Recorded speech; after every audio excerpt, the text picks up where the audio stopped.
to think you started off all because you got fired or laid off. Yeah, yeah. Laid off from Bloomington. Yeah, you don't make it sound so bad, bro. Cause And think about actually, it. Had you stayed in Bloomingdale's, a lot of them people that you mentioned not coming through Bloomingdale's back then. oh no, not at all. Not at all. I wouldn't have met half of the people. Wouldn't have met the stuff that I'm talking about. And It see, was all. Go ahead. good. And it was just all in the days throughout the day. We was just providing artwork for the hood out of the shop. We just whatever the hood needed. And to give you even more history, we was, if not the first, one of the first businesses in Newark doing memorial T-shirts. The Okay. rest in peace T-shirts Yeah.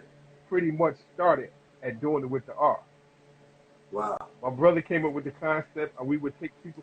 We had the heat press machines, we had the color copiers, and we was just cranking out hundreds hundreds of T-shirts.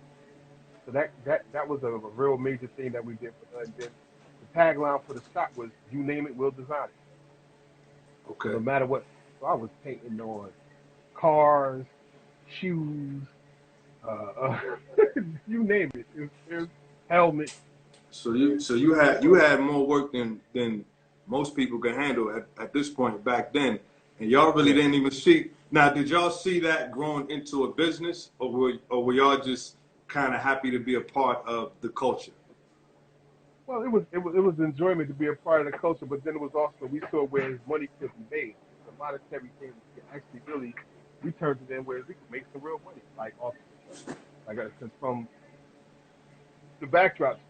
That was the crazy part. Cause it was like I had no idea the amount of money we could commission for a touring backdrop. And we was I made some pretty decent change doing touring backdrops. It's just that fucking computers and big printers took me out of my business because now they could the record label pay a fraction of the cost And for a mass printer just produce to it. print it Yeah, right out whatever size you want. yeah.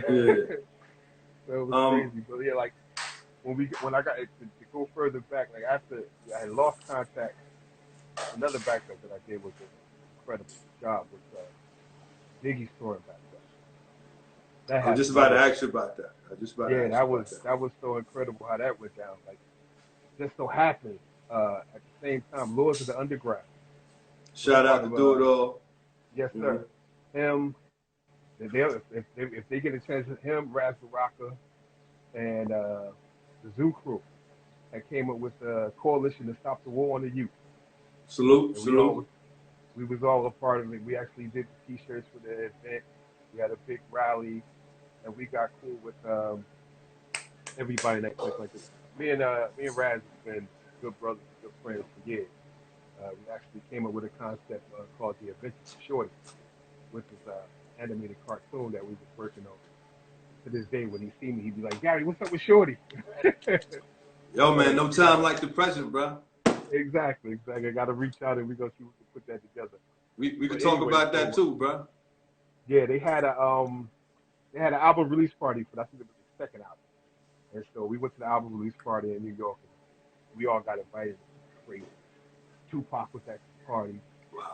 Biggie was at the party. It was incredible. Diddy was there. And that's when I was as I'm going through the crowd.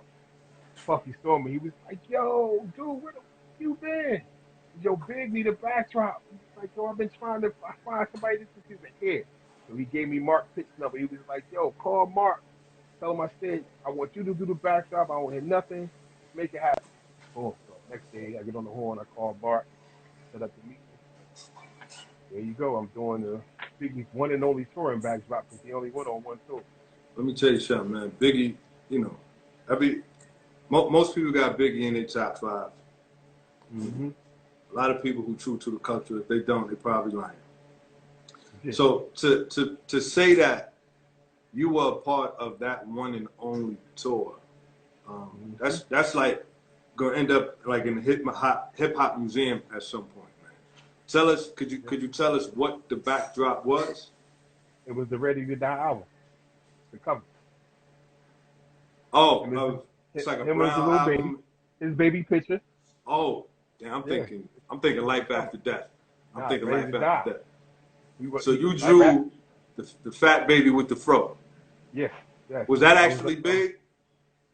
yeah, that's him. That's his baby picture. Wow, wow, Yeah, wow. yeah. And the only tour he ever did, and you're That responsible was the for the backdrop. only story he went on. Damn. So cool. I was like, wow. I was like, this is amazing. So your backdrops have also um, put you in position to meet another iconic group, not from Jersey, not from Brooklyn. Mm-hmm.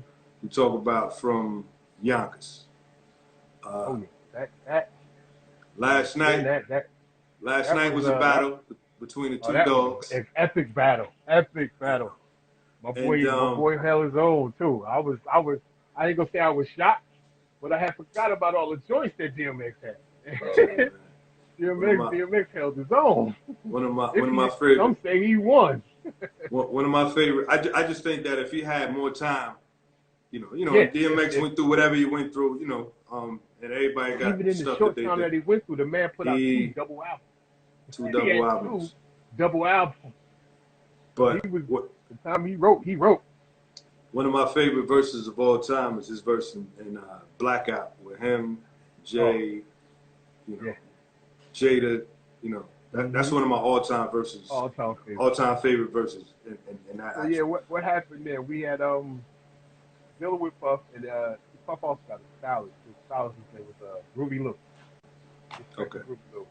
So Groovy, me and him got real cool, and he introduced me to Siobhan Dean. Siobhan is one of three starting members of Rough Riders. So you got Siobhan, her brother Y, and her brother Dean. Those are your three people who come up with who make up Rough Riders. And Swiss is their nephew. So at the time they was just getting the label started, and so they needed a logo. They was like, yo, I need a logo to do somebody to do our logo. We sat down. I said, what's the concept? He was like, yo, we're thinking about something maybe a R inside of an R, some type of double R type thing. I said, okay. We sit down, see what I could do. So I went back to the lab and wrote that actually in pen and ink. This was before I even used the computer. I wasn't even using computers. I just ruler, pencil, pen and ink. Penned it out, came up with the R and the R concept, took it to them, blew them away. They was like, yo, we love it. This is it. So that's how I messed around and did the Rough Rider logo. All right, A so logo, one of the most iconic logos in hip hop, which was turned into motorcycle groups, motorcycle. Everybody and their mother clothing using it. like that Like, became a brand. That became yeah, like a no, serious total brand that brand. Like went. actually, it was a full-fledged clothing line that was at the Magic Show in Vegas that launched, and pretty much they sold millions of dollars worth of clothes. They sold millions of dollars worth of clothes with that logo. Well, actually, the logo they finally used happened to be one that was turned into metal. Another artist grabbed it and metalized it, turned it into metal, but still, it was big. So tell. I got commissioned later on. I repainted the whole. This was through the what's brother Hassan Sharif, because at the time he was doing production. He did the tour production. Okay. He from Newark also. Hassan Sharif from Newark. He did tour production for the Fugees, for the Lock, uh, uh, like the whole Rough Rider camp. He did tour production. Real good brother. So they had asked him to do to design their booth for the Magic Show. And so me and him got together. We put together the concept of doing a booth and wound up with the booth. I painted the showroom in New York, the clothing showroom. Nice. So yeah, we wound up. I put all the faces on the wall. I had DMX on one wall, Eve on another wall, Lock on another wall. Logos, big up to Porn and J. Root and all came and grabbed the whole crew together. Did the whole we did the showroom. Came out real nice. So tell us how you came to get that chance meeting with Siobhan. It was through Groovy. Groovy had set it up. He knew they was in the market for a logo. He knew I did work. He knew I did work I did for Puff.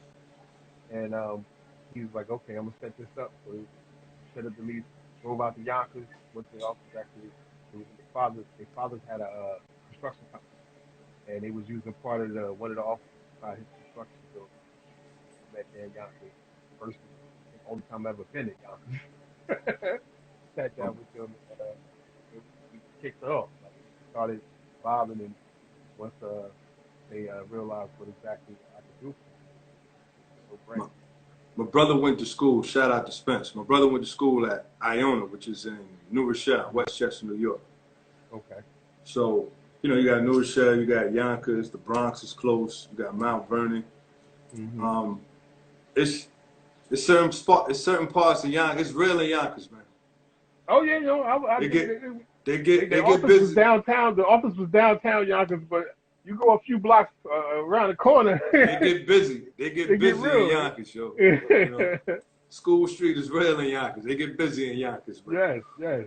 Um, I just want to take a minute out for anybody who's watching. If you need life insurance or mortgage insurance or mortgage protection, annuities, uh, you can shout out my man Will from Always Family First. He's a life insurance broker, does real good work. Something that we all need. He's going to be here for you now and for your family later. So shout out Will. Numbers 203-450-1532. Send me a comment if you need it. So your hip hop history is legendary, and that's keeping it lightly. You then transitioned into another form of the culture, which is fashion. So tell us, tell us what that transition was like. The fashion came through. It was in my shop. It was a young lady. I hate that I can't remember her name. Oh, it hurts me that I don't remember this young lady. She seen what because at the time we had started a t-shirt, a t-shirt brand in Brooklyn. And this is where Raz comes from. A t-shirt brand called R36. So R36 is when I came up with the concept. One of my main biggest selling t-shirts was the Adventures of Shorty. Now, this depicted a character with a glass of lemonade, with an afro, with some army fatigue shorts on, and a t-shirt with some Vortex boots, standing superimposed in front of a real life winter city. Wow. And so, and it said the Adventures of Shorty. Now this shirt, so I like can I see said, that. I can actually see Raz, it in my mind. Raz actually was selling these shirts with me.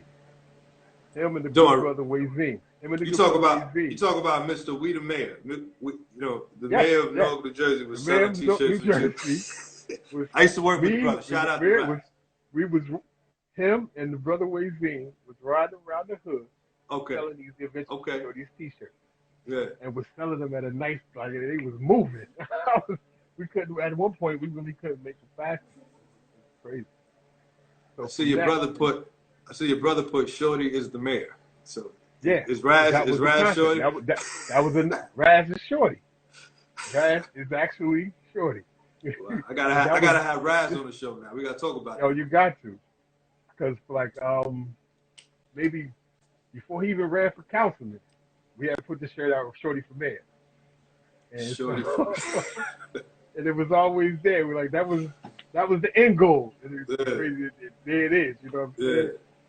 But back to the young lady, she saw that what we was doing. She said, okay. She was like, I got a couple of connects. So she was affiliated with this Jewish guy. I love this man to the day I die.